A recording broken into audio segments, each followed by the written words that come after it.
எல்லோருக்கும் வணக்கம். இது Coimbatore Sri engineering hollow block machine manufacturing. இன்னைக்கு இப்போ நீங்கள் பார்த்த demo video interlock block making machine. இப்போது இந்த மிஷினை பற்றி டீட்டெயிலாங்கிறத பார்க்கலாம் வாங்க. மிஷினுடைய டோட்டல் ஹைட்டு பார்த்தீங்கன்னா உங்களுக்கு மொத்தம் 9 அடி வந்துடும். 9 அடி வந்துடும். 10 அடிக்கு அரை அடி கம்மியாக வந்துடும். இது எப்படி கல் எடுப்பாங்க, இவ்வளோ உயரத்தில் இருக்குது எப்படி எடுப்பாங்க அப்படின்னா, இது பார்த்தீங்கன்னா ஒரு தொட்டி கட்டிடுவாங்க. கீழே தண்ணி தொட்டி மாதிரி பெரிய தொட்டி கட்டி அது 4 அடி ஆழம் கட்டி அந்த 4 அடிக்கு என்ன பண்ணுவாங்க, இங்கிருந்து பார்த்தீங்கன்னா இவ்வளோ வந்து உள்ளே இறக்கிடுவாங்க. உள்ளே இறக்கினதுக்கு அப்புறம் இது வந்து இடுப்போட வந்து நிற்கும். அதாவது கல் வந்து நம்ம இப்படி எடுக்கிற மாதிரி வந்து நிற்கும். அதான் இந்த மெத்தட். இது ஆனால் டோட்டல் பார்த்தீங்கன்னா உங்களுக்கு 9 அடி வந்துடும். இப்போ எப்படி மெத்தட்னு கேட்டிங்கன்னா, பேன் மிக்சர் மிஷினை பின்னாடி செட் பண்ணிடுவாங்க. மிக்சிங் பண்ணும்போது ஹாப்பர் டைப் பேன் மிக்சர் போட்டு மிக்ஸ் பண்ணி இந்த வாயில் வந்து கொட்டும். இந்த வாயில் கொட்டும் போது இந்த வாயிலிருந்து நம்ம வந்து ஒரு ஷவல் வச்சு உள்ளே வந்து ஃபிட் பண்ணுவாங்க. இது வந்து செமி ஆட்டோமேட்டிக், அதாவது ஃபுல்லி ஆட்டோமேட்டிக் கிடையாது, செமி ஆட்டோமேட்டிக் இன்டர்லாக் மிஷின். இந்த மிஷினை பொறுத்த வரைக்கும் நீங்கள் மட் பிளாக்கும் யூஸ் பண்ணலாம், ஃப்ளையாஸ் இன்டர்லாக்கும் யூஸ் பண்ணலாம், 2 in 1 யூஸ் பண்ணலாம். உள்ளே பார்த்தீங்கன்னா நீங்கள் மண் போட்டாலும் அமுத்திடும். அதாவது செம்மண் போடுவாங்க. செம்மண் போட்டு இந்த கேரளாவில் பார்த்தீங்கன்னா மட் பிளாக் சொல்லுவாங்க. அந்த மட் பிளாக்கும் தயாரிக்கலாம், ஃப்ளையாஸ் இன்டர்லாக் தயாரிக்கலாம், ஃப்ளையாஸ் மண் போட்டு தயாரிக்கலாம். உள்ளே பார்த்தீங்கன்னா காடி டைப் போட்டிருப்போம் பாருங்கள், 2 லாக் டைப் போட்டிருப்போம். நீங்கள் லாக்காகவும் யூஸ் பண்ணிக்கலாம், பிளைன் பிளாக்காகவும் போட்டுக்கலாம். அதாவது நீங்கள் ஆர்டர் கொடுக்க வரும்போது உங்கள் சர்க்கிளில் உங்கள் ஏரியாவுக்குள்ளே எந்த மாதிரி போகுது, லாக் சிஸ்டம் போகுதா பிளைனாக போகுதா அப்படின்னு தெரிஞ்சுக்கிட்டு நீங்கள் ஆர்டர் பண்ணணும். ஏன்னா ஒரு கேரளா ஃபுல்லாக பார்த்தீங்கன்னா லாக் சிஸ்டம் போகாது, மட் பிளாக் அதிகமாக போகும். அங்கே பூரா பிளைனாக இருக்கும். கல்லோட சைஸ் பார்த்தீங்கன்னா 6, 5, 12, 8, 5, 12 அப்படி 2 சைஸ் பண்ணுறோம். சில கஸ்டமர் வர்றாங்க, சார் எங்களுக்கு வந்து 6, 6, 12 அப்படி பண்ணி கொடுங்க. சில கஸ்டமர் கேட்குறாங்க 8, 5, 12 மட்டும் 2 பண்ணி கொடுங்க அப்படி கேட்குறாங்க. அதன் பிரகாரம் பண்ணி கொடுக்குறோம். நீங்கள் வரும்போது உங்கள் சர்க்கிளில் உங்கள் ஏரியாவுக்குள்ளே எந்த மாதிரி பிரிக்கு போகுது, என்ன சைஸில் போகுது அப்படின்னு தெரிஞ்சுட்டு வாங்க.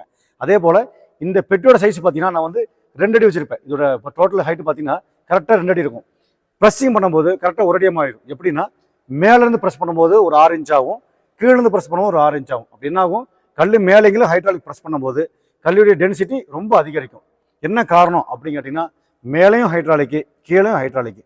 அதனால் நீங்கள் மட்டு போட்டாலும் நல்ல ப்ரெஸ்ஸிங் கிடைக்கும், ஃப்ளையாஸ் மண்ணு போட்டாலும் நல்ல ப்ரெஸ்ஸிங் கிடைக்கும். இப்போ மேலே பார்த்தீங்கன்னா சென்சார் போட்டிருப்பேன். மேலே பாருங்கள் 2 சென்சார் பண்ணியிருப்பேன். அதே போல் கீழேயும் பாருங்கள் சென்சார் இங்கே போட்டிருக்கேன் பாருங்கள். இங்கே ஒரு 3 சென்சார் போட்டிருக்கேன். அதே மாதிரி அந்த பக்கம் 3 சென்சார் போட்டிருக்கேன். சென்சார் கொஞ்சம் அதிகமாக போட்டிருப்பேன். அதே மாதிரி பட்டன் சிஸ்டம் கொஞ்சம் அதிகமாக வச்சுருப்பேன். இதில் பார்த்தீங்கன்னா நம்ம செமி ஆட்டோமேட்டிக் வர மாதிரி, அதாவது ஒரு பட்டன் ப்ரெஸ் பண்ணிட்டீங்கன்னா அதுவே பார்த்தீங்கன்னா சில்ட்ரு மேலேங்களையும் போய் ப்ரெஸ் பண்ணி கல் வெளியே வந்து ரெடியாக நிற்கும். நீங்கள் மண்ணை மட்டும் உள்ள தள்ளி விட்டு ஒரு பட்டன் மட்டும் ப்ரெஸ் பண்ணால் போதும், கல் வெளியே வந்து ரெடியாக நிற்கும். இது அந்த கான்செப்ட். பார்த்தீங்கன்னா ரைட் சைடாக ஒரு பாக்ஸும் லெஃப்ட் சைடு ஒரு பாக்ஸும் இங்கே போட்டிருக்கேன் பாருங்கள். லெஃப்ட் சைடு ஒரு பாக்ஸும் இங்கே ஒன்று போட்டிருக்கேன். இதோட கனெக்ஷன் எல்லாமே என்ன பண்ணுன்னா இந்த பேனல் போர்டுக்கு வந்துடும். இங்கே இருக்கு பாருங்கள், இது மொத்த கண்ட்ரோல் பேனல் போர்டு எல்லாமே A to Z. இது நிறைய விஷயங்கள் இருக்குது. பார்த்தீங்கன்னா ரொம்ப பெரிய விஷயம் பண்ணியிருப்பேன்.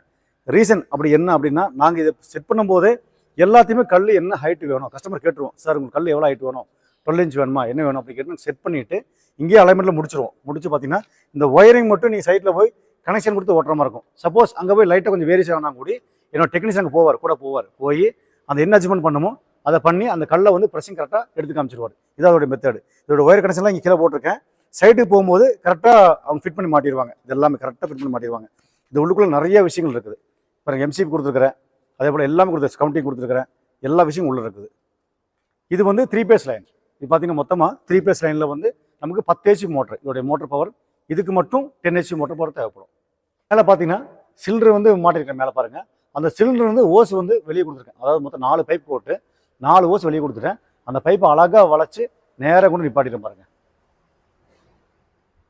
இந்த ஹோஸ் பார்த்தீங்கன்னா அப்படியே நேராக இங்கே வந்து வால்வுக்கு வந்துடும்.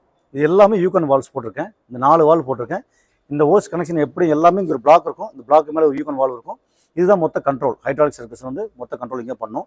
இப்போ இது இல்லாமல் இதனுடைய அடிஷனல் ஒரு சொல்லான வால்வு இங்கே போட்டிருக்கேன். இது வால்வ்ஸ் தான், இங்கே 2 போட்டிருக்கேன். இதுக்கும் கனெக்ஷன் வரும். அப்புறம் இது ஒரு கேஜ் ஒன்று, ப்ரெஷர் கேஜ் ஒன்று இங்கே மாட்டிருக்கேன். நமக்கு எவ்வளோ டன்னேஜ் வேணுங்கிறது இது காமிச்சு கொடுத்துரும். நெக்ஸ்ட் பார்த்தீங்கன்னா இதுக்கு உண்டான கீழே வரக்கூடிய சிலிண்டர் வரக்கூடிய ஹோஸ் பாருங்க கனெக்ஷன் கொடுத்துருக்கேன். இதுக்கு நம்ம வந்து பைப் கனெக்ஷன் போடல. என்ன ரீசன்னா இது பூமிக்குள்ள போயிடும். அதனால நம்ம இங்கே தேவைப்படாது. அதனால நான் மட்டும் ஹோஸ் கனெக்ஷன் கொடுத்துருக்கேன். இந்த பக்கம் மட்டும் மேலே மட்டும் பைப்பு, கீழே மட்டும் ஹோஸ் டேரெக்டாக கொடுத்துட்டேன். இது பார்த்தீங்கன்னா வெளியே அவுட்புட் எடுக்கிறதுக்காக. அதாவது ஃபியூச்சரில் வந்து நமக்கு ஏதாவது சர்வீஸ் பண்ணணும் அப்படின்னா நம்ம உள்ளே போய் ஸ்பேனர் போட்டு நம்ம டைட் பண்ண அவசியம் இல்லை, வெளியே போட்டு திருப்பிக்கலாம். அதனால தான் வந்து நான் இங்கே போட்டிருக்கேன். ரொம்ப ஈஸியாக சர்வீஸ் பண்ணிக்கலாம், அதனால் இங்கே போட்டு விட்ருக்கேன். இது மட்டும் இல்லாமல் கீழே கூட லெக்கு பாருங்கள். லெக்கு பார்த்தீங்கன்னா கிட்டத்தட்ட சேனல் ஒரு 5 inch சேனல் வந்து ஒரு 6 சேனல் கொடுத்துருக்கேன். இங்கே பார்த்தா தெரியும் உங்களுக்கு. இது வந்து மவுண்டிங் வந்து 2 தான் பண்ணிக்கலாம். நீங்கள் உங்களுக்கு இடம் எப்படி சௌகரியம் இருக்கோ, ஹோல்ஸ் ஆப்ஷன் கொடுத்துருக்கோம் பார்த்தீங்களா, உங்களுக்கு எப்படி சௌகரியம் இருக்கோ அப்படி பண்ணிக்கலாம். இது எதுக்காக இந்த ஸ்ட்ரக்சர் கீழே பெருசாக கொடுத்துருக்கேன் அப்படின்னா, இந்த ஹைட்ராலிக் ப்ரெஷர் அமுத்தும் போது என்னன்னா இந்த சேனல் லெக்கு வளையக்கூடாது. லெக் வந்து ரொம்ப ஹெவியாக இருக்கும். இதுதான் நம்ம கொண்டு போய் இதை மவுண்ட் பண்ணுவோம். மவுண்ட் பண்ணும்போது என்னன்னா இது இந்த ப்ரெஷர் அமுத்தும் போது அது அப்படி வளைஞ்சு நெளிஞ்சு போயிடக்கூடாது. அதுக்காக தான் இந்த சேனல் வந்து பெருசாக ஹெவியாக கொடுத்துருக்கேன். இதோடைய ஆயில் டேங்க் கொடுத்துருக்கேன். இந்த ஆயில் டேங்க் கெப்பாசிட்டி பார்த்தீங்கன்னா 175 litre oil tank capacity. Hydraulic 68 grade 68 கிரேடில் ஒரு 175 லிட்டர் கெப்பாசிட்டி ஆயில் டேங்க் மாட்டிருக்கேன். இதுக்கு உண்டான ஒரு ஆயில் கூலர் நீங்கள் மாட்டிருக்கேன். இது வந்து ஆயில் கூலர். இதோட வேலை என்ன அப்படின்னா இந்த ஆயிலை வந்து சூடாகவும் பார்த்துக்கும். அதாவது இதோட வேலை.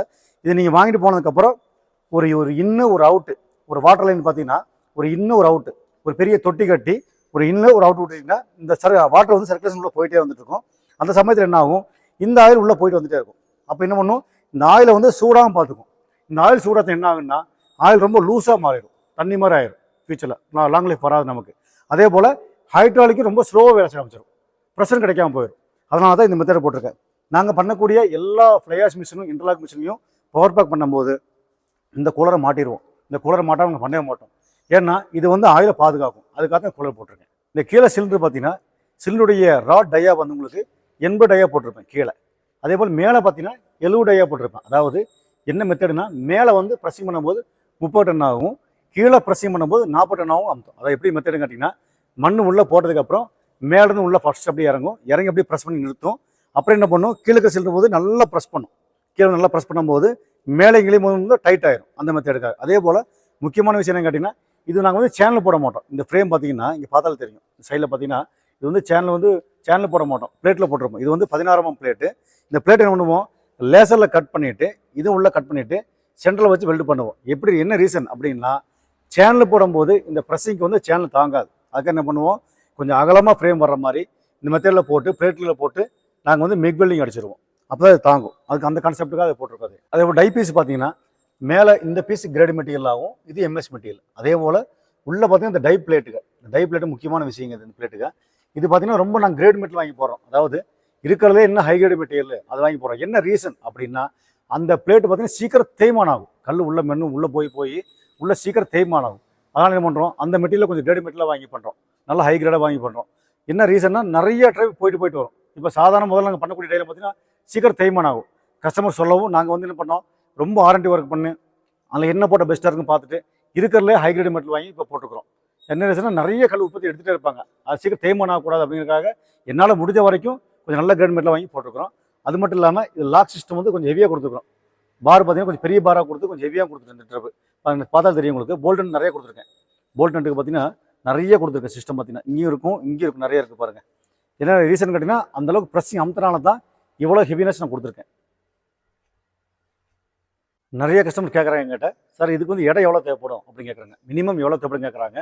அதாவது அந்த மாதிரி எடை இல்லாதவங்களுக்கு பார்த்தீங்கன்னா இதனுடைய மிஷின் அமைப்பு வைக்கிறக்காகவும் அதுபோக அடித்து வச்சு கல்லை அந்த நிழலை வைக்கிறக்காகவும் மொத்தமாக டோட்டலாக ஒரு 30 அடிக்கு 30 அடி ஸ்கொயர் இருந்தால் போதுமான ஷெட்டு மொத்தமாக டோட்டலாக. அதாவது என்னென்னா மிஷினை உட்கார வைக்கிறக்கும் அந்த கல்லை வெளியெடுத்து ஒரு நாள் நம்ம நிழலை வைக்கணும், அப்போ அந்த ஷெட்டுக்குள்ளே வைக்கணும். அப்படிங்கும்போது ஒரு 30 அடிக்கு 30 அடி ஷெட்டு இருந்தால் போதுமானது.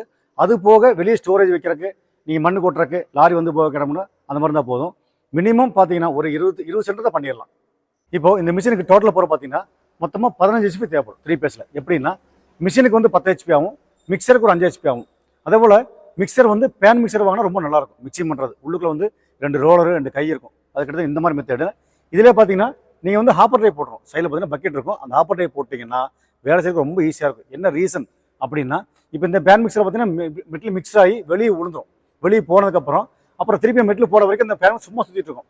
இப்போ நீங்கள் ஹாப்பர் டைப் வாங்கிட்டீங்கன்னா மெட்டில் ஒன்று ரெடியாக இருக்கும். இது எம்டியான உடனே டக்குன்னு உள்ளே போயிடும். இன்னொரு பெரிய ப்ளஸ் என்னன்னு கேட்டிங்கன்னா கல் நமக்கு வந்து பார்த்தீங்கன்னா ஒரு நாளைக்கு நம்ம 1000 எடுக்கிறோன்னா ஒரு 200 சேர்த்து ஒரு 1200 கிடைக்கும் இந்த பக்கெட் போடுறதுனால. அதே போல் கரண்ட் பில் நமக்கு சேவ் ஆகும். பேன் மிக்சர் சும்மா ஓடிட்டு இருக்கும், எம்டியாக ஓடிட்டு இருக்காது, எப்பவுமே மெட்டீரியலோடு ஓடிட்டு இருக்கும். அப்போ கரண்ட் பில் சேவ் ஆகும். இதான் இதோட மெத்தேடு. இப்போது இதோட டெமோ பார்த்துட்டோம், கொஞ்சம் பூரா விளக்கம் கொஞ்சம் பார்த்துட்டோம்.